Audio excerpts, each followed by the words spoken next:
Paul, I don't know whether or not you may recall Marilyn's and my circumstances when we first met you. We had been living in Overland Park since 1984, and our lives had revolved around family and business, and we were very busy with that. Business had brought us to the area, and it kept us very busy. We just never got around to joining a congregation. And so some 13 years ago, shortly after my first coronary stent, I had a procedure at Menorah Hospital. And while in rehab, I happened to rest after an exercise routine. And while having a glass of cold orange juice, get my blood sugar back up, there was a copy of the Chronicle on a chair next to me. And I picked it up and I read about a new congregation that was forming. And it had a spiritual leader. The congregation spiritual leader was you. And you were the man that was soon to become my rabbi. And that was 13 years ago. Following the first service that Marilyn and I attended, you joined us during the oneg.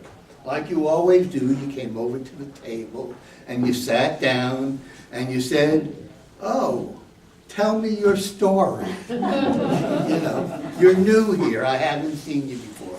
You introduced yourself. I don't know, I've since watched you in action, and it boggles my mind to think about how many people's stories you have listened to in your lifetime. But observing your compassionate and caring interest when you listen to people's stories and you communicate with them, that's given me an impression that my rabbi is a holy man. And yesterday, at our Torah study class, we expanded on the meaning of holy. What is it to be holy? It was our Torah group's review of Parashat Kedoshim, wherein God offers Moses a lofty goal. The Israelite people shall be holy, as God is holy. And the Midrash had Moses blanching before such an opportunity or goal. "How is that possible?" he cried out. And God replied, "Relax. Revere your mother and father.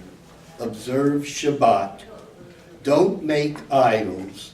Leave the corners of your fields for the poor.